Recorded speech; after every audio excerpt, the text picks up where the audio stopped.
Now I know this video may have a little bit of a longer run time. Some of that is because of the title cards I use, so I could add the timestamps later on YouTube. However, before I start, I want to go over a mistake that I made and I could not find the answer to in the rulebook.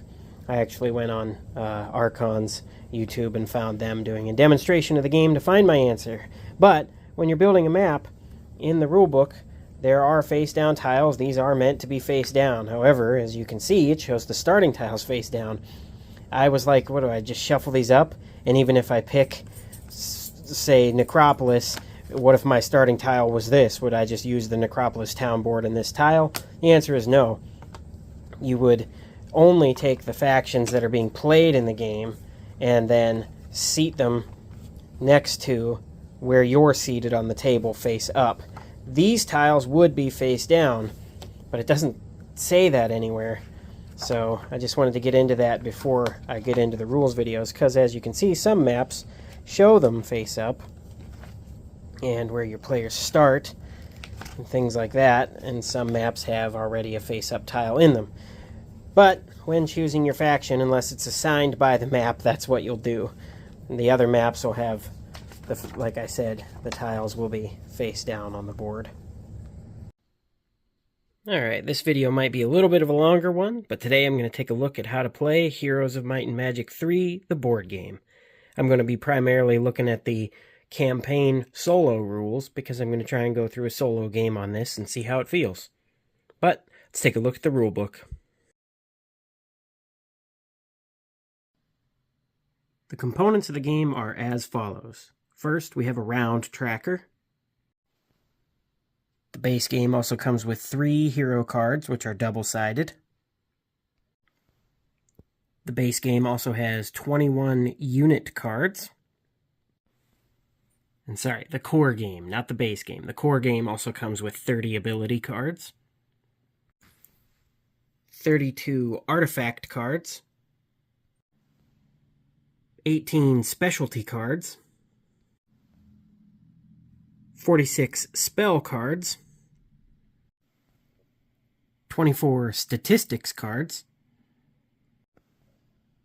20 AI cards, 3 wall, 1 gate, and 1 arrow tower card, 41 neutral unit cards, and 19 Astrologer's Proclaim cards.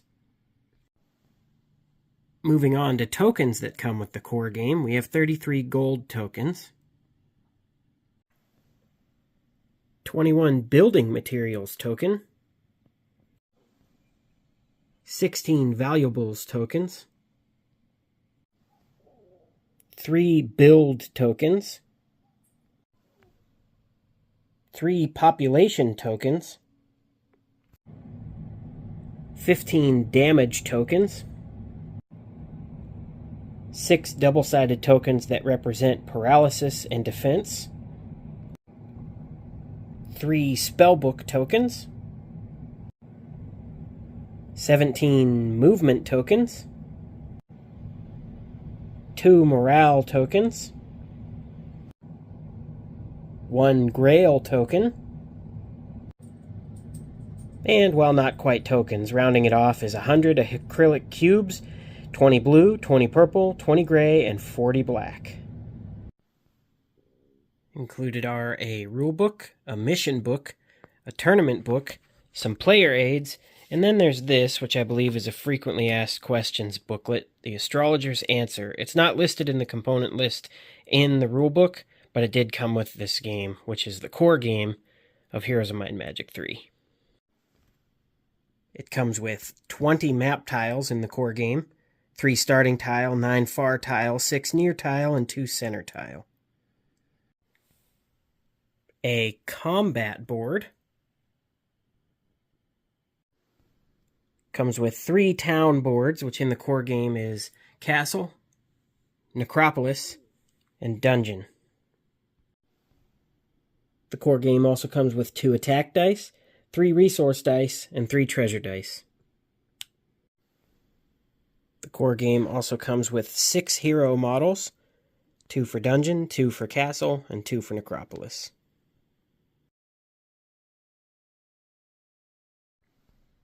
Each game of Heroes of Might and Magic 3, the board game, is played within a scenario or a campaign, with each scenario having its own map, victory conditions, and rules. You will also be able to choose from a variety of heroes, each with their unique abilities and decks, massively adding to the game's replayability. Game modes are as follows. Heroes of Might and Magic 3, the board game, may be played using any one of the 4 game modes listed.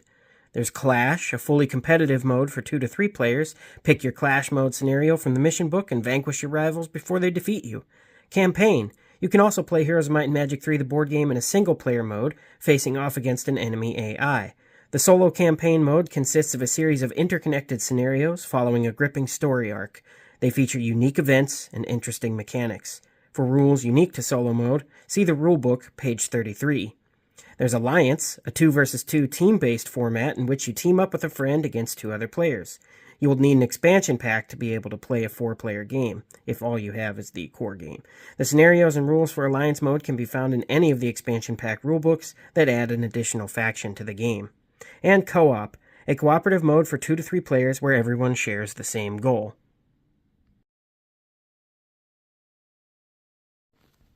Now I'm going to go through a scenario setup. I'll be using the diagram that was provided in the rulebook, and it suggests using the mission from page 7 of the rulebook, Brave New World. So we'll start there. That's going to be in the mission book.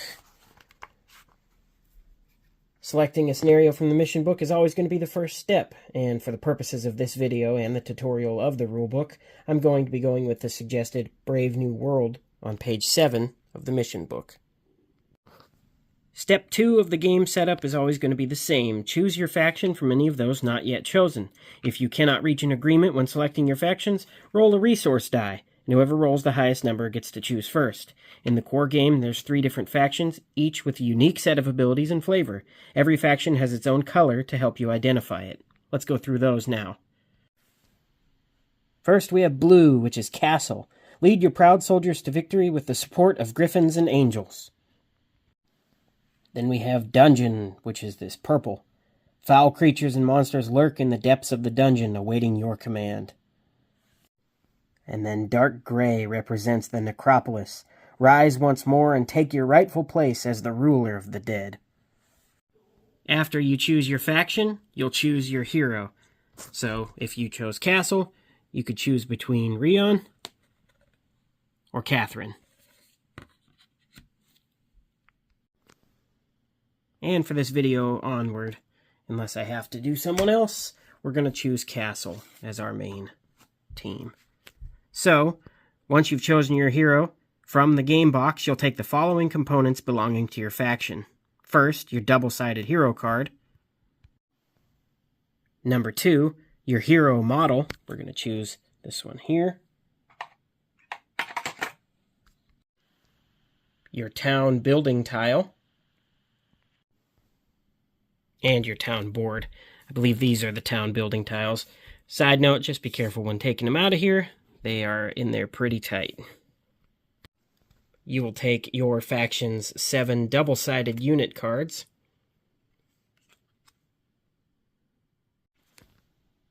You'll take your 3 hero-specific specialty cards. You'll get your 1 hero-specific ability card, which in Rion's case is Wisdom. You will take 20 faction cubes, 1 build token, 1 population token, and 1 spellbook token. Step 5 is going to be placing one of your faction cubes on the first space of the level tracker on your hero card, represented by a 1. So your hero is now level 1. Then you will set the game up according to the number of players and the map tile layout as shown in the mission book. Again, we're doing Brave New World, and it is a scenario for 2 to 3 players. So you check it out here. They have the 2-player setup and the 3-player setup. I chose to set up for a 2-player game, so matching the diagram here, that's what it looks like. Then step 7 is going to be placing the town board in front of you and preparing the faction town building tiles by placing them next to the town board. Check with the scenario to see which buildings are already built and you're about to play, and place respective building tiles on the town board.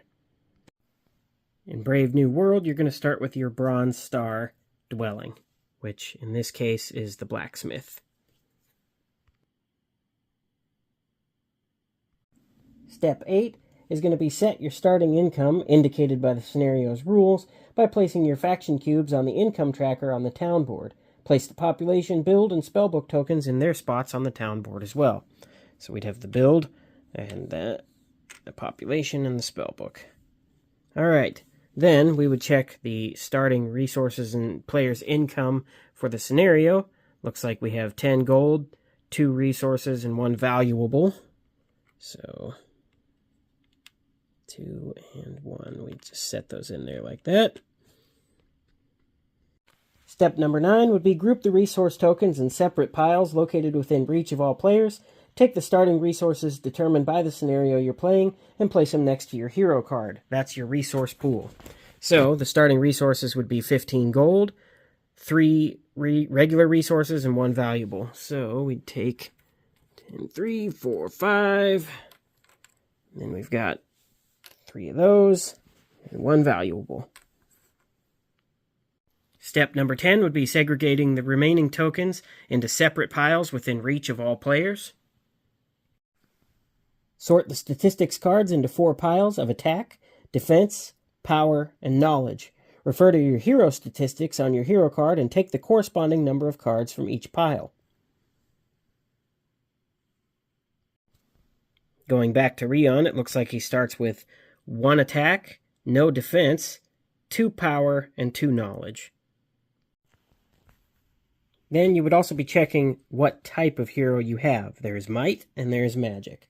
So if your main hero is a hero of might, which is represented by this horned helm, you would take 1 copy of the magic arrow spell into your deck of might and magic. If your hero is a hero of magic, you add 2 of these spells to your deck of might and magic.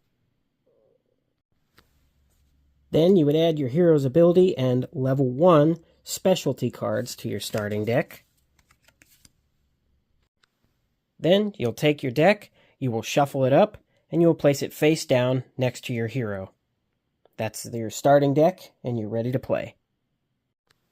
Your hero might be ready to play, however, you're not. There's still some extra steps. Step 15 is going to be sort the ability, artifact, and spell cards into 3 face-down decks. From each of these decks, take the top card and place it face up next to the deck, creating 3 separate discard piles. That would look something like this. Then you will choose your starting difficulty and take any starting difficulty bonuses, which will be located on page 35 of the rulebook in the core game. You will then sort your neutral units into 4 decks according to their tier, which is bronze, silver, gold, and azure. You'll shuffle these decks individually and place them face down, leaving enough room for their discard piles. You'll then place your combat board next to the map, check the scenario for how many starting units you receive, and hold them in a separate pile.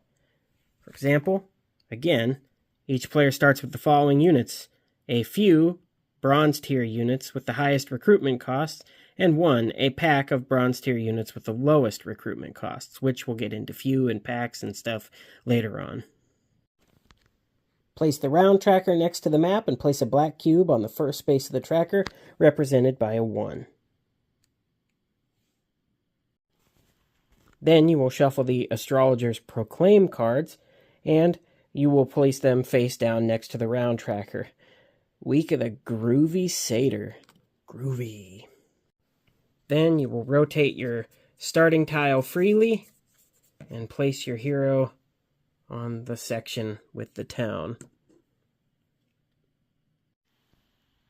I'm going through this rulebook in order, so if I am required to have the starting tile that has my race's town depicted on it, I'll correct that when I actually go through the steps of playing the game. The player who can list 5 neutral units from the Heroes of Might and Magic 3 the fastest takes their turn first. Alternatively, You may roll an attack die. The player with the highest result becomes the starting player.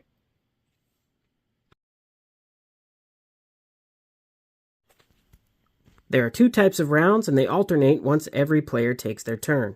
Number 1, resource rounds. At the start of the resource round, all players gain income from the town, buildings, settlements, and mines they control. You can look at that at page 16 in the rulebook with the core game. The amount is marked on the income tracker. Then there's the astrologer's round. At the start of this round, an astrologer's proclaim card is drawn, read out loud, and resolved. These cards vary in effects, and their duration will affect how the game is played. The round tracker will help you keep track of the current round. Once every player finishes their turn, advance the black cube on the round tracker by 1 space. Depending on the scenario, there may be special timed events that are triggered in specific conditions. For example, when a given round is reached or when a particular event happens during the game.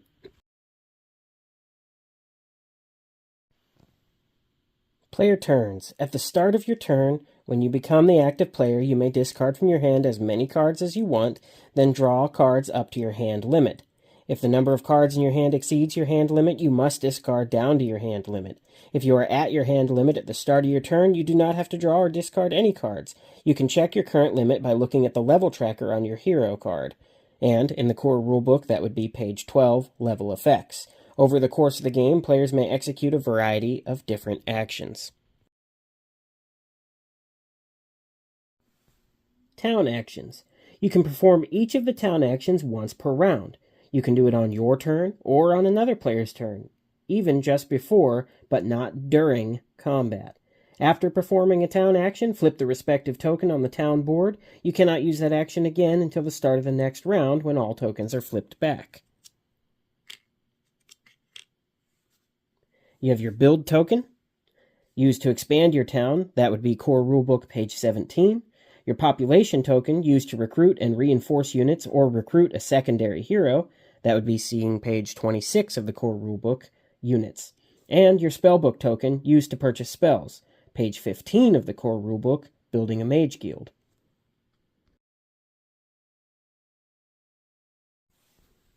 During the game, you will visit a variety of locations that may cause you to gain or lose morale.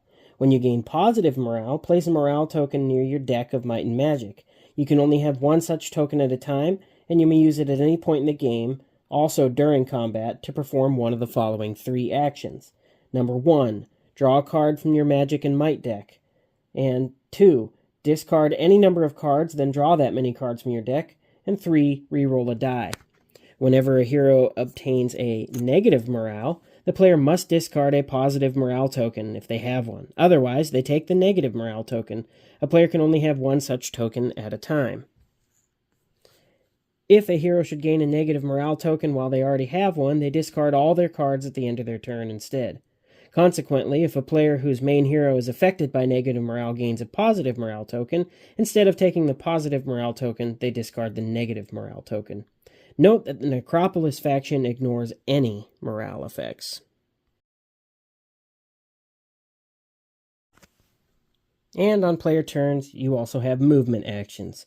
Your heroes can move any number of times during your turn, provided you have enough movement points, MP. See page 11 of the core rulebook, Main Hero.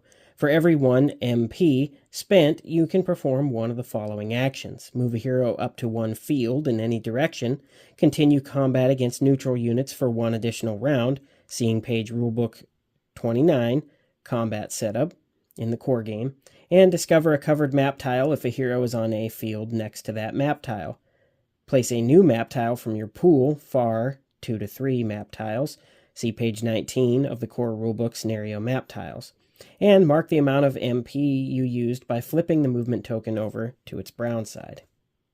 After finishing combat, you can take other actions if you have enough MP left.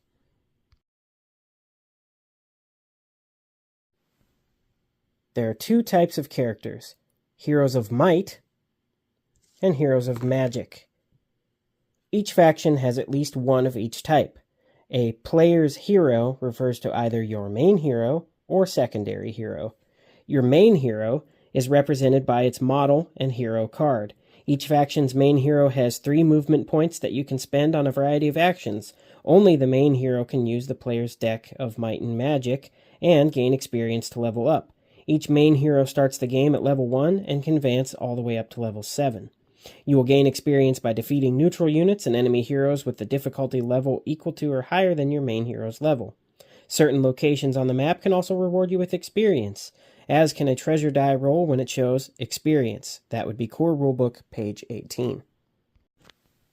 Secondary heroes. If you control a town or settlement, you may recruit your faction's secondary hero. To do so, you need to spend 10 gold while expanding your army using the population token. That hero uses your remaining hero model for your faction and may be moved around the map, which means that each of you can control up to 2 heroes at a time. Once you recruit your secondary hero, place them on your town or settlement. That hero does not have a hero card, cannot gain experience, and has 2 movement points. Additionally, if that hero obtains any cards, take them to your hand just as you would if it were the main hero. Whenever your secondary hero engages in combat, they use your units. During that combat, however, you may not use any cards from your hand or Might and Magic deck. If a secondary hero encounters an enemy hero, they can choose to either fight or remove the secondary hero from the game.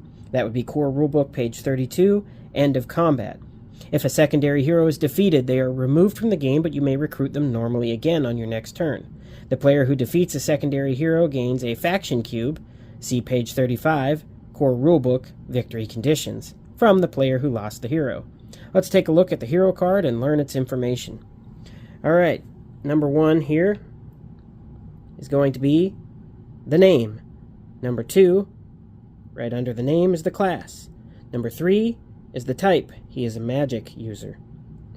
Number 4, which is going to be the background banner here, dark gray, that's their faction color. Number 5 is going to be their attack. Number 6, their defense. Number 7, their power. Number 8, their knowledge. Number 9, their starting ability. Number 10, their specialty. And number 11, the level tracker. Your hero specialty shows the type of specialty card that hero adds to their deck at the start of the game, and after they level up. Specialty cards don't count towards your spell limit. Level Tracker, used to show the current level of the main hero, contains additional information on the current level effects that they have and any bonus cards that they receive per level up. And going over one more time how many cards of which you will add to your Might and Magic deck at the start of the game. You have attack, defense, power, and knowledge. And then you have your level tracker and what it does. The gold levels, that would be 1, 4, and 6, add a specialty card to your deck, while silver levels let you search the ability deck. That would be the other ones. The number of crowns shows you how many expert effects you can use in a round, while the number of cards shows your hand limit. Note that you can put black cubes on your hero card to mark the number of remaining crown expert effects that you can use this round. The starting deck consists of statistic cards, ability cards, spell cards, and the chosen hero's specialty card, amounting to a total of 9 cards. Whenever you gain a card, for example by exploring the map or purchasing spells from the Mage Guild, unless stated otherwise, you always add it directly to your hand. Number 1. Whenever a game tells you to search X, for example, search 2, the ability, artifact, or spell deck, you may either look at the top X, in this case 2 cards from the specified deck, take one of them into your hand and discard the others, or instead of looking at the top X, 2 cards, add the top card from that deck's discard pile to your hand. The ability, artifact, and spell decks each have their own discard pile, which helps players identify these decks. Whenever the game tells you to remove a card, remove it from the game completely and return it to the box. The cards that you will use are divided into the following 4 types. In instant, effects resolve immediately. In activation, effects are played during your unit activation. Map, effects cannot be used during combat. And ongoing, effects last until they are used up or until the player who played them starts their next turn, whichever happens first. After a card is used, discard it. Put it in your individual discard pile. Cards with ongoing effects are discarded when their effects have been used or expires. If your Might and Magic deck is empty and you need to draw a card, shuffle your discard pile and form a new deck.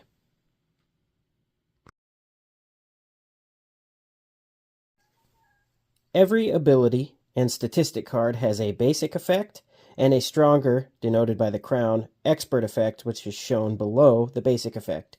Keep in mind that there is a maximum number of expert cards you can play each round, which is determined by your main hero's level. The breakdown of an ability card is the name, the basic effect, the expert effect, and if it is a faction-specific card down here. And then that is the same for the statistic cards. Faction-specific effects may be added to any faction's deck of Might and Magic. However, they can only be used by their specific factions. If you search the ability deck and find a faction-specific card that cannot be used by your faction, you may choose to reveal it, place it in the ability discard pile, and draw an additional card from the ability deck in its place. Cards with the skull symbol can only be used by the Necropolis faction. Artifact cards are divided into 3 levels: Minor, Major, and Relic. At the beginning of the game, all artifact cards are shuffled into one deck. These cards can affect combat, resource generation, or morale, and they can even help you draw cards. You can obtain them during the exploration or when you roll them on a treasure die. That would be Core Rulebook, page 18, Map Tile Anatomy.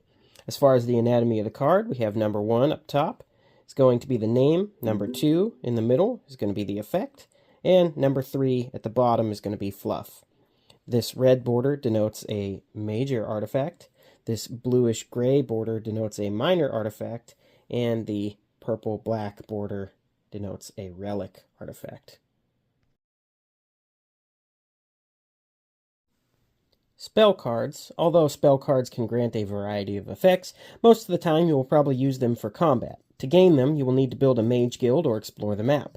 There are no initial costs to casting a spell, but their effects become stronger if you put more power to it.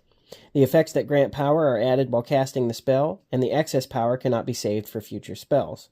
To strengthen a spell, you must discard any other spell cards or card in hand and use an artifact, ability, or power card. A player may only cast a spell once per combat round, but may empower that spell with any number of cards. And there are basic spells and expert spells.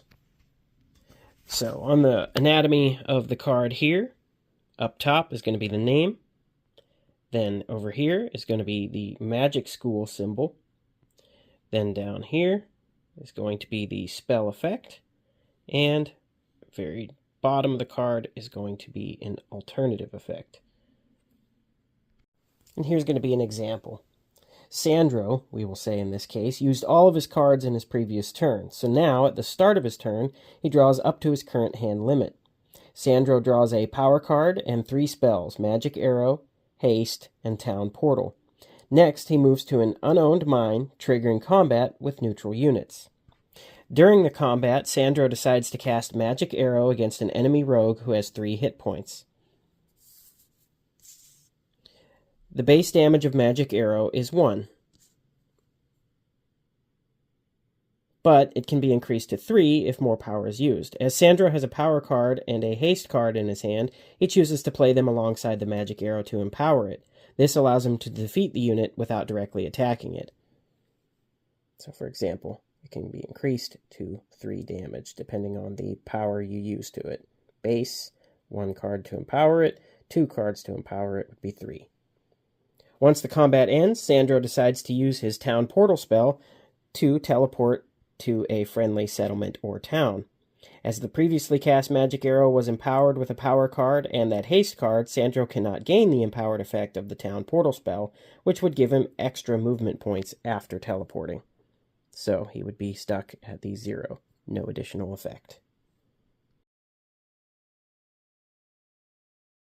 The easiest way to add new spell cards to your deck is by building a Mage Guild in your town. Upon building the Mage Guild, search X the spell deck twice. For example, search 2 this time. If you start with a Mage Guild already built, put these cards directly into your deck instead of your hand. To gain more spell cards, you may pay the cost shown on the town board to search to the spell deck. You may use the Mage Guild only once per round. When you do so, after you search to flip your spellbook token. You cannot use the Mage Guild to purchase spells on the round that it is built. Now we'll go through an example. We'll say Almar, the warlock hero from the dungeon faction, decides to build the Mage Guild. He would search to the spell deck, and in this instance, he chooses to take the top card from the discard pile, adding Stone Skin directly to his hand. The next card in the discard pile is Magic Arrow, but Almar already has a strong army of units and does not need more damage-dealing cards. So he decides to look at the top 2 cards of the spell deck instead. Unfortunately, it's damaging spells again. 2 fireballs. Now Almar must add one of them to his hand and put the other on the discard pile. In a different example, we'll say Tamika, a Death Knight from the Necropolis faction, who already has a Mage Guild built in her town, decides to purchase some spells. She pays the required cost, which is found on your town board under the Mage Guild, to search to the spell deck. So, in this case, it would be 5 gold to search to the spell deck. Then, continuing on with her search action that she just chose, she finds out that she is not interested in the Curse, which is the top spell on the discard pile, so she decides to look at the top 2 cards of the spell deck, which in this case, a Fireball and a Magic Arrow are revealed. Although Tamika would like both of them, she can only take one of these cards. She adds Fireball to her hand and puts the Magic Arrow in the discard pile. Much as she would like to, Tamika cannot purchase the Magic Arrow because she can only buy 1 spell per round.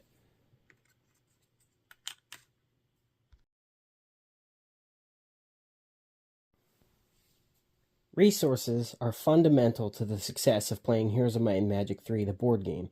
You'll need them to expand your town, recruit units, and purchase spells. There are 3 types of resources in the game. There's gold, building materials, and valuables. You can gain resources from settlements and mines that you own, but also by using artifacts and rolling the resource dice. A resource die, which is the gray dice, may add one of the following results when you roll it. First being this one, the 2 with the little ore pile, is 2 times building materials. The little ore pile with the 4 is 4 times building materials. The crystal cluster with the 1 is 1 times valuables. The crystal cluster with the 2 is 2 times valuables. The 3 with the little stack of coins is 3 times gold. And the 6 with the little stack of coins is 6 times gold. Sometimes when you visit a trading post or as a result of some events, Core Rulebook page 36, Trade Table, you'll be able to exchange resources or remove a card. Each faction has its own town with unique buildings that can provide a variety of effects when they are built, which the effects would be down here on the bottom left of your board. First would be like the City Hall. During a resource round, gain additional income or a faction-specific ability. Then we have the Citadel. Allows you to reinforce your unit cards from few to a pack. Adds walls, a gate, and an arrow tower in your town when it is besieged. Then we have unit dwellings, which allow you to recruit units. By building more dwellings, you will unlock higher tier units, but it must be built in the following order, starting with the brown star structure first, which in this case is the towers, which can be upgraded again to a blacksmith.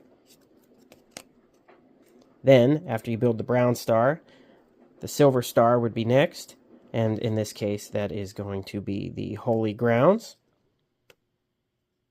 And then, after the silver star is built, you can build your gold star structure, which in this case is the Glory of Arathia. You can build a Mage Guild, which allows you to purchase spells, and then you can build your faction building, in this case the Brotherhood of the Sword, which have unique effects depending on your faction. While exploring the map, you will be able to capture neutral settlements and besiege enemy towns. You can do that by moving your hero onto them. If you besiege in a town or settlement belonging to another player, the defending player may pay 8 gold to defend with their army if they're not already present on the field. If they do so, they transport only their army, not their main hero, which means they cannot use any cards from their hand during combat. After battle, the army is instantly transported back to the main hero. If you capture an enemy town, place your faction cube on that town and take a faction cube from the previous owner. Depending on the scenario, it may count toward meeting victory conditions. That would be core rulebook, page 35, victory conditions. You may also not use any buildings or abilities from a captured town, including the ability to recruit units from other factions. It is important to note that capturing an enemy town may have different rewards in different scenarios, and might result in meeting a victory condition. If an enemy captures your town, you may still use any buildings or abilities from that town, including the ability to recruit units.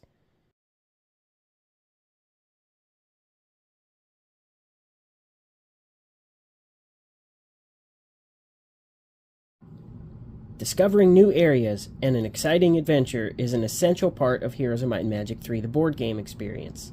While exploring the map, your heroes will travel across various locations and types of terrain, represented by map tiles. The map tiles are divided into 4 types that can be identified by their level and difficulty shown on the back. For example, we have the Roman numeral 1 starting map tiles. Then we have the Roman numerals 2 through 3 far map tiles. Then we have the Roman numerals 4 through 5, which are near map tiles. And then we have Roman numerals 6 through 7, which are center map tiles.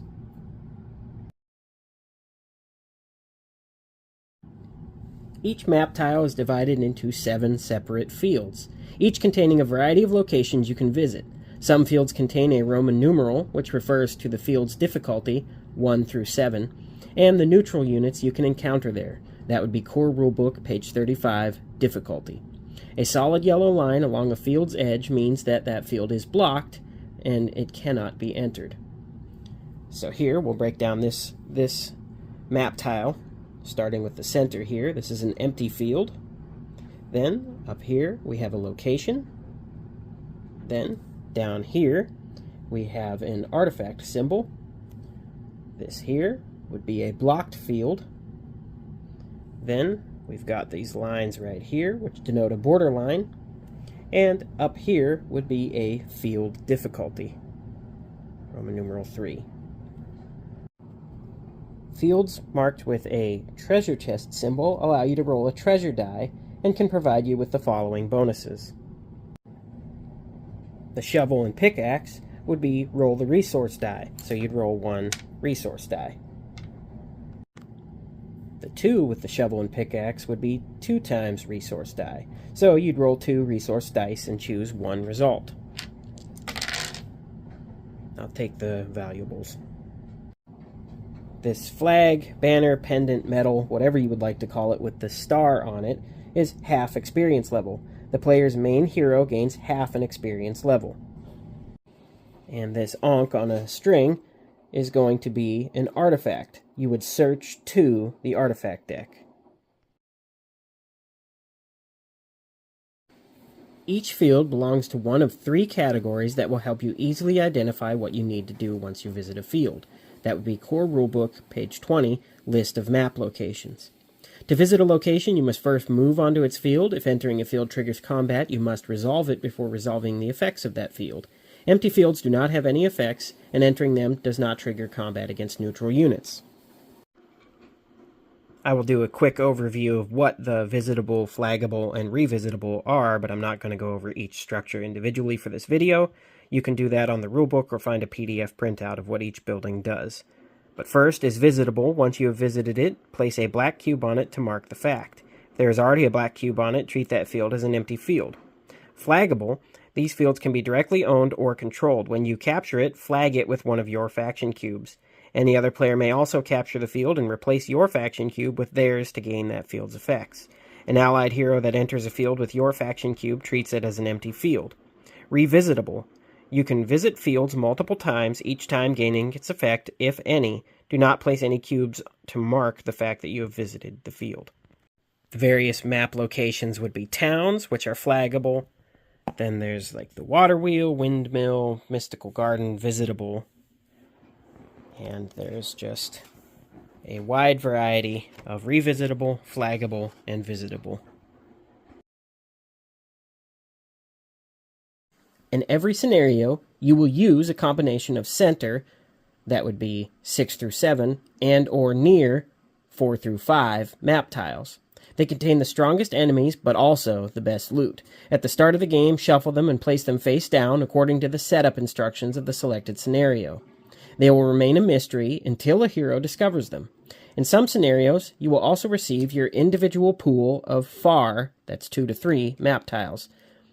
During the setup, you will shuffle them face down and split them between all players. Once a player decides to explore new lands with their hero, that player adds the top map from their tile pool to the map. Place it face up, as it represents a newly discovered land. A player who runs out of far, 2 to 3, map tiles may no longer add tiles to the map. You can add map tiles to the map only if they are adjacent to both your hero and at least 2 other tiles. New tiles must also be positioned so that there is a valid path that joins them with other tiles. This means that while you can place blocked fields next to each other, there must be a valid path, aka a way to reach, the added tile from any other map tile. You may rotate map tiles when placing them. So, if I was to place this tile onto the map, I couldn't place it up here because it's not adjacent to 2 other map tiles. However, I could slot it in right there because it is adjacent to both my hero and 2 map tiles. And, as stated, you can rotate it any way you want to make the map tile on the board legal.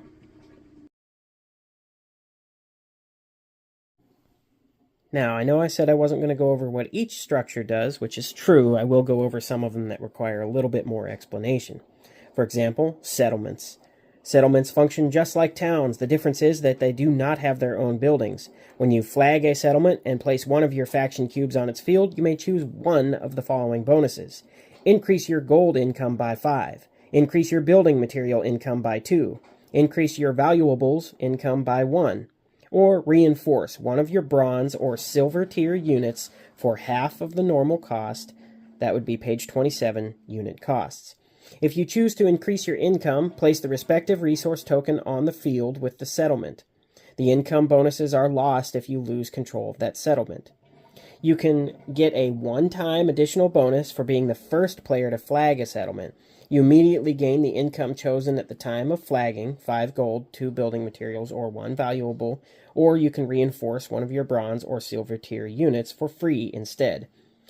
Note that when you reinforce as a settlement, this is a single-use effect. The settlement does not produce any income unless another player flags the field. The cost of reinforcing a unit is always rounded up.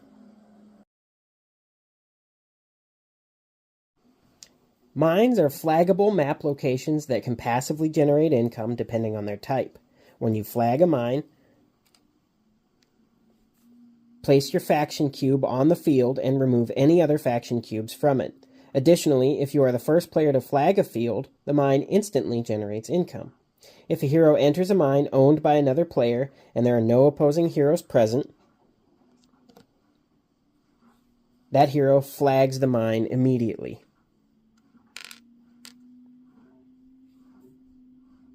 Mines that have not yet been claimed are always defended by neutral units.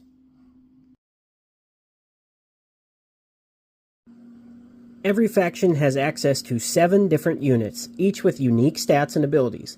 Although you usually start the game with your unit cards flipped to the few side, you can reinforce them by paying the reinforcement cost given on each card. When you do so, flip that unit to the pack side. All players get their own deck of recruited units. Make sure to keep it handy. You may never have more than 5 units at a time on the combat board. If a unit is defeated in combat, remove it from the deck. After combat, return the surviving units to their deck. You can add a removed unit to your deck by recruiting it again. Recruiting and reinforcing units using the population token to expand your army.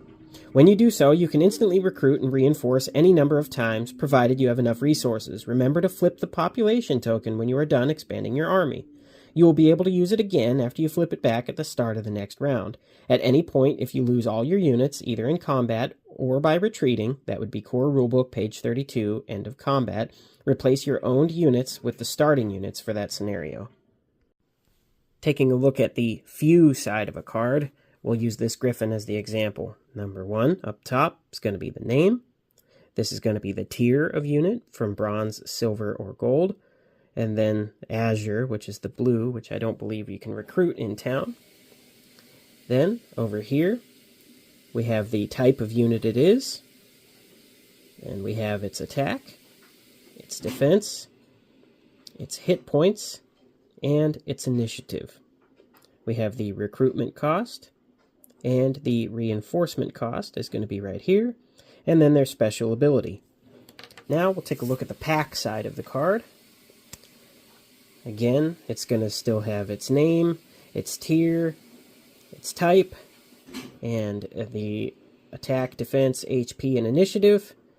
It does not have a recruitment cost on it, and it does not have a reinforcement cost on it, but it does have the pack symbol and its special ability.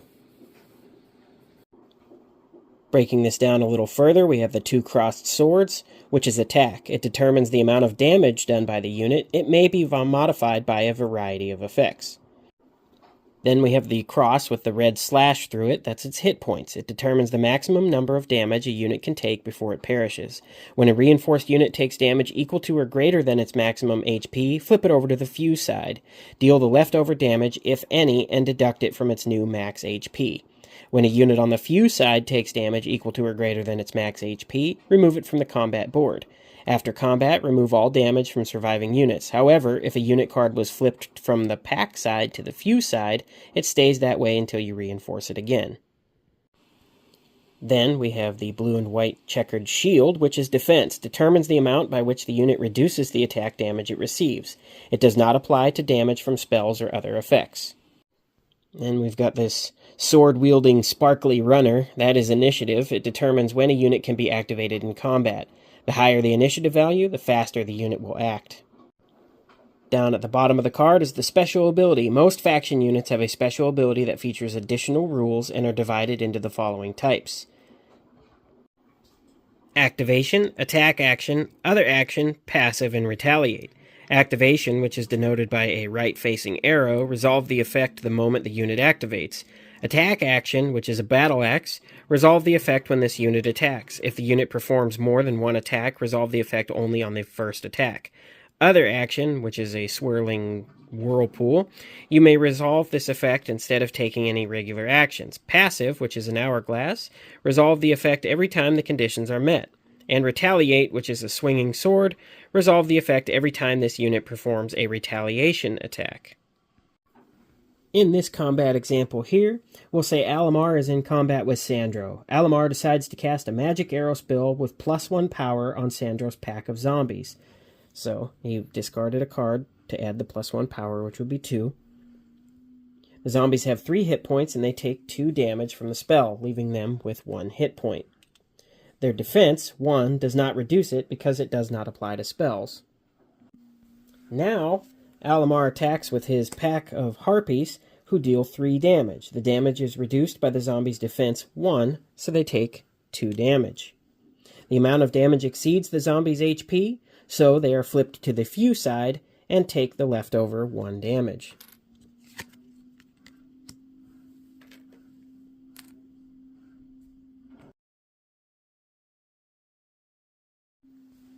All unit cards fall into one of 3 categories. The first would be ground, which is denoted by this coat of arms up here, the shield with the 2 crossed spears. Ground units can move up to 3 spaces and attack an enemy adjacent to it. Then, denoted by a wing symbol up in the upper left, is going to be flying. They can move up to 3 spaces, attack adjacent enemy units, and ignore combat obstacles. That would be core rulebook, combat terminology on page 30. And then the last type of unit we have here is going to be ranged. That is a bow and arrow symbol. They can attack and move up to 1 space, but may not attack after moving. As long as there are no enemy units adjacent to it, a ranged unit may attack any unit on the combat board. However, if it suffers combat penalty, which, when attacking with a combat penalty, roll 2 attack dice and resolve the lowest result. That's when it attacks an adjacent unit, or when it attacks a unit in the enemy's back line. That would be core rulebook, page 29, combat rounds. If the enemy is in the back line while being in the back line itself. It also gains an additional attack penalty. That's -1 attack if the attacked unit is behind an enemy wall or gate.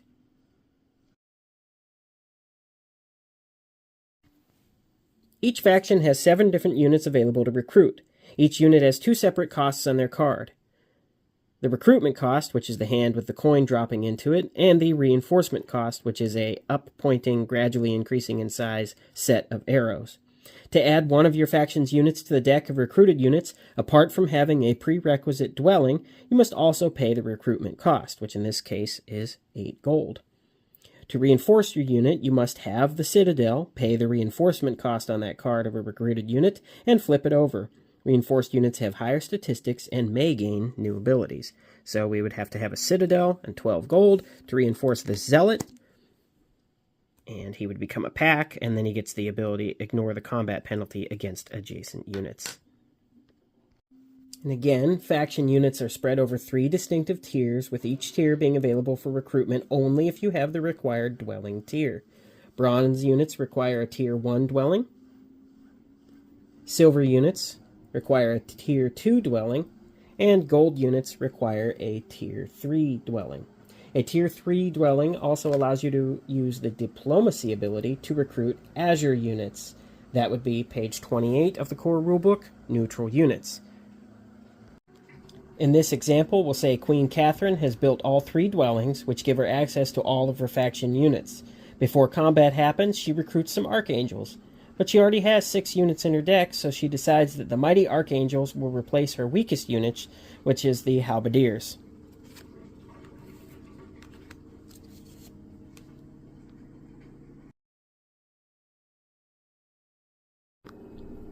Based on their tier, the neutral units are divided into 4 decks, spanning from Bronze, the weakest, through Silver and Gold, to Azure, the mightiest.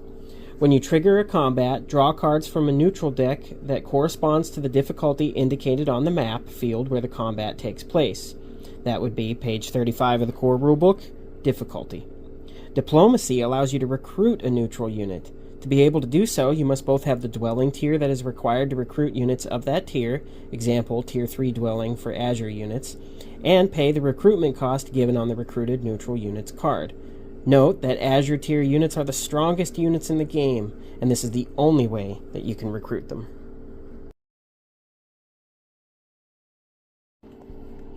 Combat takes place whenever a hero moves or is placed on an unvisited field with neutral units on it, or when a hero interacts with another player, either through sieging their towns or directly engaging with their heroes.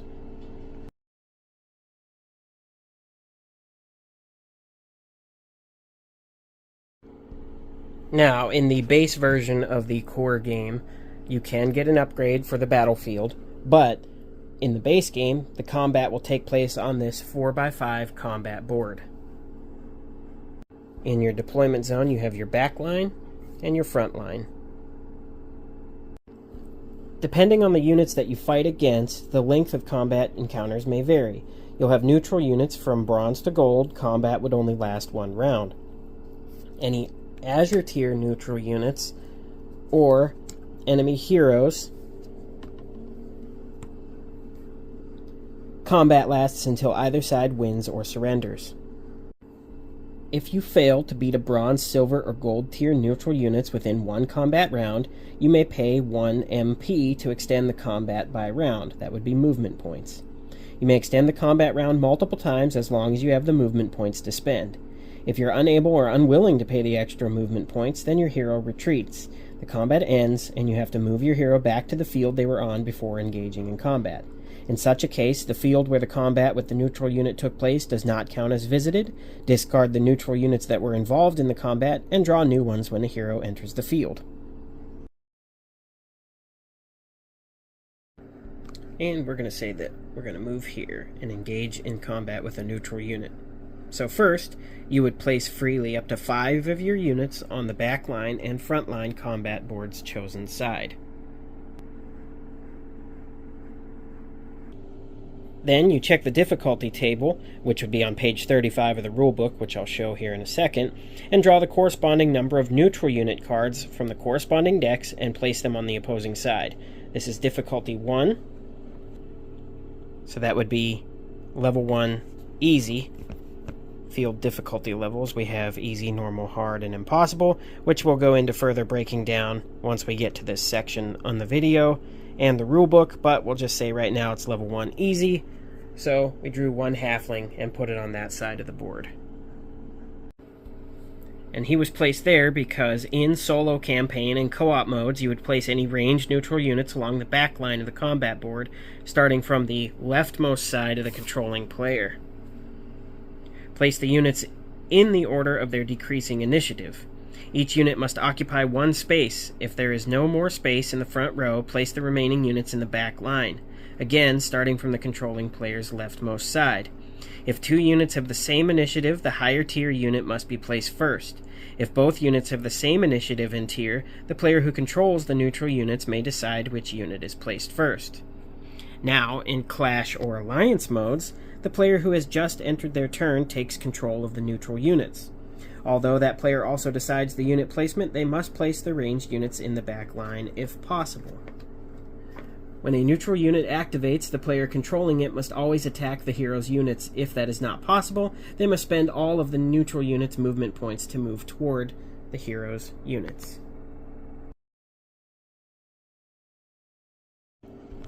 The hero versus hero combat setup is very similar to the neutral unit's combat setup. The only difference is that it requires 2 players, both of them whom command their units.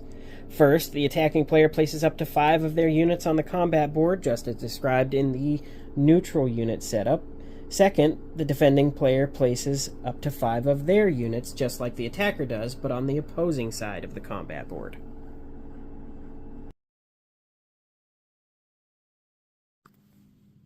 Some of the terms for combat are activation. When a unit activates, it's time to act, move, and or attack. To remember which units have already activated during each combat round, put one of your faction cubes on that unit, then remove it at the end of the combat round. We have an adjacent unit. A unit is directly adjacent to another one if it is a space away in a cardinal direction, non-diagonal. Combat round. A combat round refers to a full cycle of all units of each player being activated. Players activate their units in decreasing order of unit initiative. If a player has no more units to activate, then their opponent keeps activating the rest of their units until all units have been activated. Then, the next combat round starts. Combat obstacles. Every card placed on the combat board counts as a combat obstacle. These objects, which block movement for non-flying units, include other unit cards, walls, and gates. Gates and walls may be destroyed when attacked by an adjacent ground or flying unit. Flip destroyed walls or gates to their other side. These cards do no longer count as obstacles. The defender's units can move through a gate as if it was an empty field. Attack die. A red die whose results range from -1 to +1. Roll the die whenever a unit attacks and add the result to the unit's attack value. Retaliation attack, which the Griffin has one. And it has a special ability for retaliation attacks, which has an unlimited, which is going to go against the text rules in this section. However, if a unit survives an attack by an adjacent unit, it performs an attack on that unit. Each unit can perform 1 retaliation attack per combat round, unless you're the Griffin. Retaliation attacks function like normal attacks, so you can play cards from your hand when they are performed. A retaliation attack cannot cause another retaliation attack. To remember which unit has already retaliated during this combat round, you would put 1 black cube on this unit, then remove it at the end of the combat round. Now we have this Medusa head, which is paralysis. A paralyzed unit skips its next activation and removes the token instead. If it is attacked or takes any damage before that time, remove the paralysis token from that unit. This unit performs a retaliation attack if it did not perform it during the combat round. And then we have defense. When a unit with the defense token is attacked, after the attack roll, make another roll with the attack die. If you roll a +1, the defending figure gains an extra defense. At the start of its activation, if the unit has a defense token, discard it. This unit cannot take a defense action in this activation. You may use a maximum of 1 spell card per combat round. Cards with ongoing symbol, the twisting arrow, or with the activation symbol, the right-facing arrow, may only be used during the activation of your units, but before an attack is made. Instant cards, which is the lightning bolt, may be played at any time, but unless otherwise stated, not in the window between an attack roll and an attack's resolution. The instant effects that increase a unit's statistics end before that unit's next action round, whether it's attacking or defending. Ongoing effects last until the end of a combat round or until the effect on the card is used up. Cards with ongoing effects are discarded when their effects expires or are used. In this example, we'll say Sandro has an Ogre's Club of Havoc, an artifact granting +2 on an attack if a card from hand is discarded. He also has 2 defense cards and a fireball spell. The enemy pack of Griffins has a higher initiative, so it activates first and attacks his Dread Knights. Sandro uses a defense card at the expert effect and reduces the damage that the Death Knights take by 2.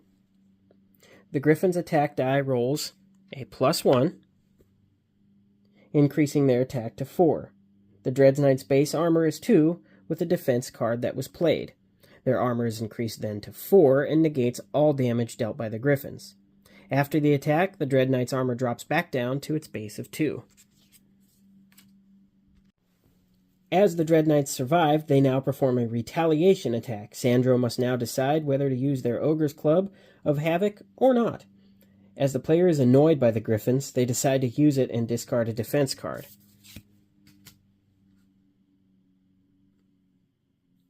This increases the Dread Knight's attack to 7. They roll a 0 on the attack, so the Griffins take a total of 7 damage. And that was because he discarded the card. The instant effect is gain +2 attack. So 7 incoming damage to the Griffins. That would cause them to flip over their few side. And because they took 4, 3 remaining, this would put them at 1 hit point. 3 remaining damage, not life. Now, they're a perfect target for Sandro to play the fireball that he's holding in his hand.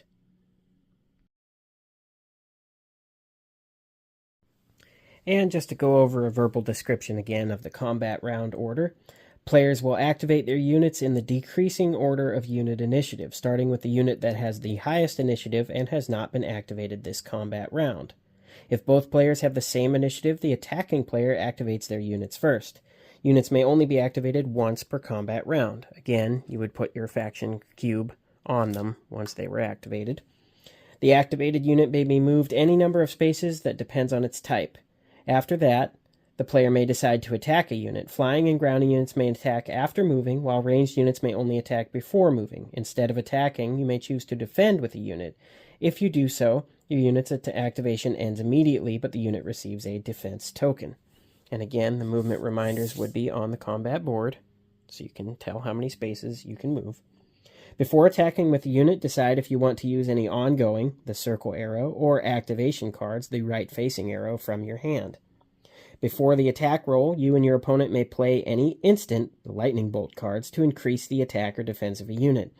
After that, roll the attack die and apply the result to your attack before dealing damage, along with any other attack modifiers that apply. Example, combat penalties.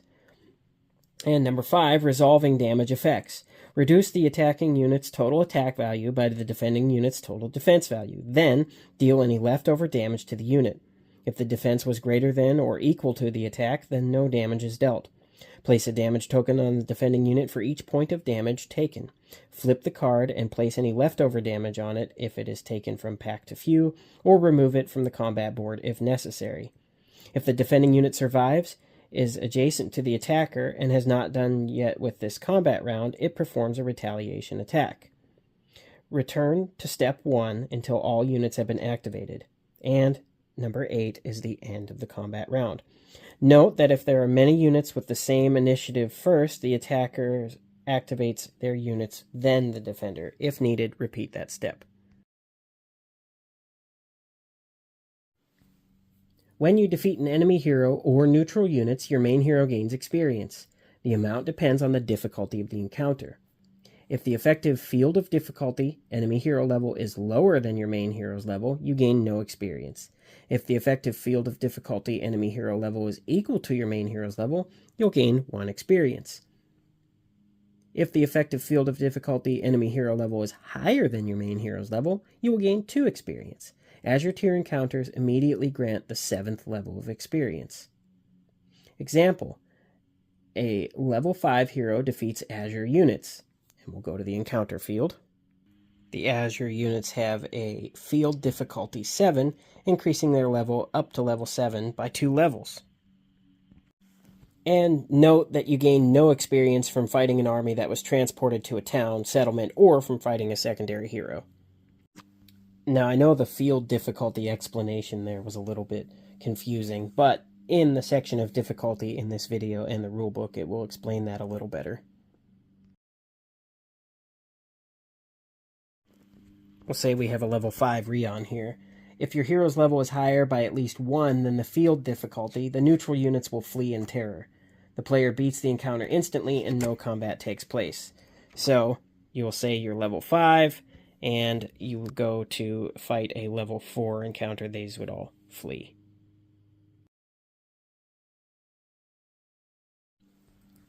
A combat encounter can end in one of 3 ways. A player chooses to surrender. This can only happen if you're fighting an enemy player. A player retreats from the encounter. This can only happen if they fight neutral units other than Azure tier. And all units on either side are defeated. During combat, you may surrender whenever you activate any of your units, but before you move and attack with them.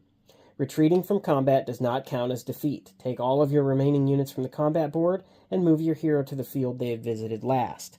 In order to surrender to an enemy hero, you must give your opponent 10 gold. When you do it, place your hero in any town or settlement you control. You can neither surrender nor retreat while defending a town. Surrendering does not count as a defeat and does not cause unit losses. If your main hero is defeated by another player, give your opponent 5 gold, then gain negative morale. See page 10 of the core rulebook for morale actions. When you do it, place your hero in any town or settlement you control.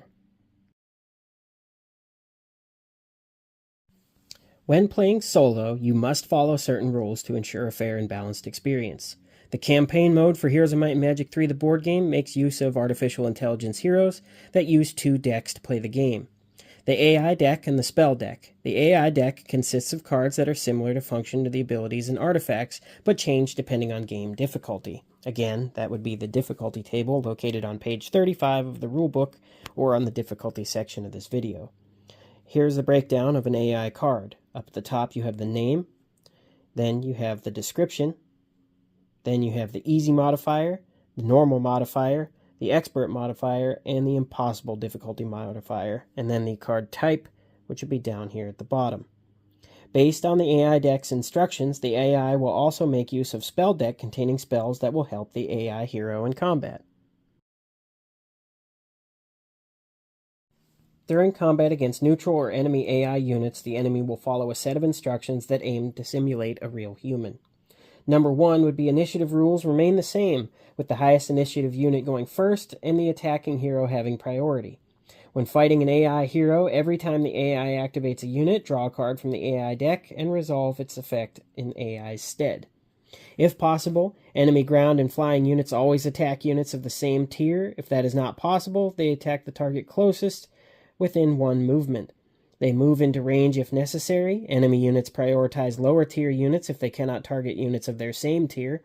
And enemy ranged units prioritize other ranged units of equal tier. Then they target lower tier units, and finally the units of a higher tier. If there are no ranged units, they instead target ground or flying units of the same tier. If there is more than 1 valid target, they target the unit that is closest to them. If there is still more than 1 valid target, the player will choose which units are attacked.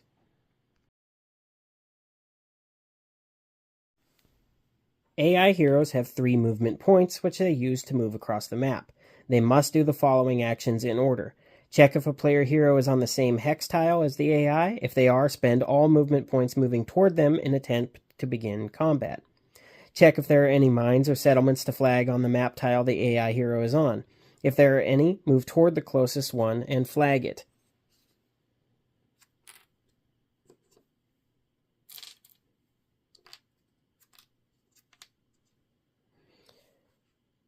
If actions 1 or 2 are not possible, then move toward the player's town instead. Retreat from point 1 until all movement points are used. The AI automatically wins any neutral unit combats, and its behaviors may vary across different scenarios. Note that enemy heroes are always placed in their faction's town. On page 34 of the core rulebook are game settings. They are optional rules that you can use to modify the game. They have just various things you can do to change your play experience. I'm not going to go over each one, but they are available on, again, page 34 of the core rulebook. And difficulty. During setup, select your difficulty. It will affect starting bonuses and numbers of neutral units met during an exploration. After taking the bonus, shuffle the artifact deck. For example, starting on easy, a starting bonus would be roll 2 resource dice and add the results of both dice to your resource pool. Or search 2, the artifact deck you would look through twice. On normal, you roll 2 resource dice and add the result of the chosen die to your resource pool, or search 2, the artifact deck. On hard, you only roll 1 resource die and add the result to your resource pool, or reveal cards from the top of the artifact deck until you find 1 minor artifact and place it into your hand. Or impossible difficulty, no starting bonus. And again, here's your difficulty levels, and this is the encounter and how many cards of each tier you'd add, like bronze, silver, gold, or azure. That is going to be on page 35 of the core rulebook. Although victory conditions may vary from scenario to scenario, the most common one is to defeat all enemy factions. You may do this by capturing every enemy town and settlement controlled by the enemy. Unless stated otherwise, a player who remains without a town or settlement for 3 full rounds loses and is eliminated from the game. The same will happen if your main hero is defeated while defending a besieged town, and you have no more towns or settlements. An eliminated player may still control neutral units during combat against other players. Some scenarios may also require you to collect an enemy faction cube, which may count towards meeting a victory condition by defeating enemy heroes or capturing their starting towns. And on page 36 of the core rulebook is the trade table. When you visit a trading post, you may exchange your resources according to the following chart or remove 1 card from your hand to gain 1 gold. Note that you cannot remove this way specialty, statistic, starting ability, or magic arrow cards. Allied players are able to exchange artifact or spell cards, but must trade 1 card for another, and their heroes must occupy adjacent fields. Only cards from a player's hand may be traded. And just real quick point out, there are 2 players' aids. There's the one on the back of the core rulebook, and then there's the individual handouts, which you can give to the players. I believe that you should be ready to play Heroes of Might and Magic 3, the board game. One final note that there are expansions and add-ons for this game, such as miniatures or battlefield and other factions, things that will change how the map is. And there is also going to be another game found Kickstarter type program later in 2024 that is going to add the Cove expansion, which is an expansion that was in the fan-made mod Horn of the Abyss, and they are getting together with the original mod team and some of the people that worked on the Heroes of Might and Magic 3 video game to bring that mod faction to the board game. They are also going to add the missing Conflux and Stronghold factions, which were not in the initial run, but those will be coming to the game.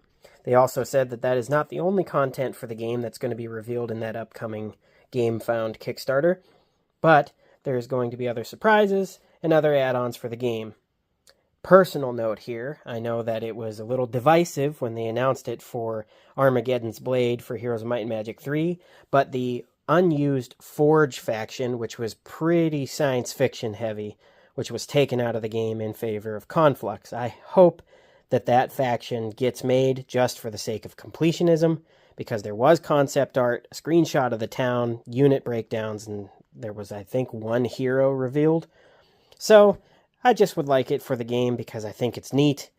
I don't necessarily like the science fiction theme, but it exists in some form. Someone knew about it, so I'd like to see it. If not, that's fine. I can end that rant.